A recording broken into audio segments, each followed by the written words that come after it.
सभी विश्वासी भाई बहनों को प्रभु यीशु मसीह के नाम में सलाम। आज मैं लेकर आई हूँ उत्पत्ति अध्याय 4 का लिया गया है दोस्तों। बाइबल में देखने से यह मिल जाएगा। दोस्तों, कैन और हाबिल की कहानी पहले हम जानेंगे। परमेश्वर ने आदम और हव्वा को बगीचे से निकाला था। फिर अब जानेंगे कैन और हाबिल के बारे में। यह उस समय की बात है जब आदम अपनी पत्नी हव्वा के पास गया। फिर हव्वा गर्भवती हुई और कई बच्चों को जन्म दी। उसमें से 2 बच्चे के बारे में जानेंगे। कैन आदम का पहला और बड़ा बेटा था, जो बड़े होकर खेती करने वाला किसान बना और जो अन्न उगाता था। और दूसरा बेटा हाबिल था, जो बड़े होकर एक भेड़ बकरियों का चरवाहा बना।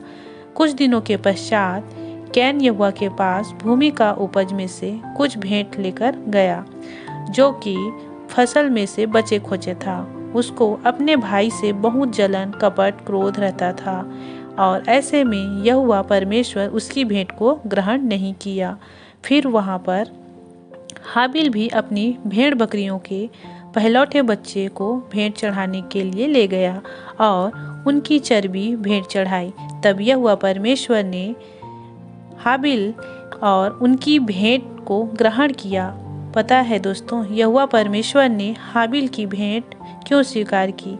क्योंकि वह सबसे पहलौठे भेड़ बकरियों को परमेश्वर को चढ़ाता था और उसके मन में अपने भाई के प्रति प्रेम था। उसका मन शुद्ध था, छल कपट कुछ नहीं था हाबिल में। जैसे कि दोस्तों मैं बता दूं, हम कोई भी कार्य करते हैं तो सबसे पहले हमें परमेश्वर को भेंट चढ़ाना चाहिए। शुद्ध मन से किसी के बारे में बुरा नहीं बोलना चाहिए, क्योंकि जो मन में होता है वह मुंह पे आ जाता है और एक ही सोते से मीठा और कड़वा पानी नहीं निकलता।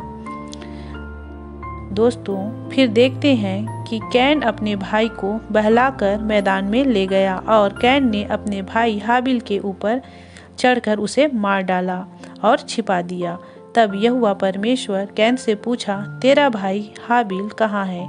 उसने कहा, मालूम नहीं, क्या मैं अपने भाई का रखवाला हूँ?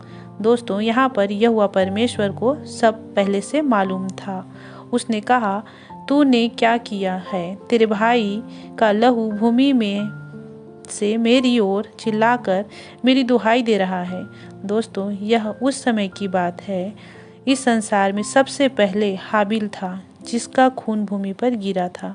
फिर दोस्तों ये अब भूमि जितने तेरे भाई का लहू तेरे हाथों से पीने के लिए अपना मुंह खोला है, उसकी ओर से तू श्रापित है। चाहे तू भूमि पर खेती करे तो भी उसकी पूरी उपज फिर तुझे न मिलेगी और तू पृथ्वी पर भटकने वाला और भगोड़ा होगा।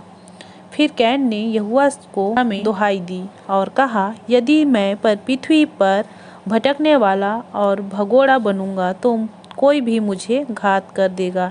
इस कारण यहोवा परमेश्वर ने उससे कहा, जो कोई कैन को घात करेगा उससे 7 गुना पलटा लिया जाएगा। दोस्तों, इससे हम सीखते हैं सब कुछ वैसा नहीं होता जैसा हम चाहते हैं, तो हमें गुस्सा आ जाता है। हमें गुस्सा नहीं करना चाहिए, वरना हम कोई बुरा काम कर सकते हैं। हमें हाबिल की तरह यहोवा से सबसे पहले परमेश्वर को याद करना चाहिए और अपने कार्य को परमेश्वर के ऊपर छोड़ देना चाहिए। तब यहोवा हमें उत्तम से उत्तम चीज़ों को देता है। आशा करती हूँ कि आपको बहुत कुछ सीखने को मिला होगा। कैन और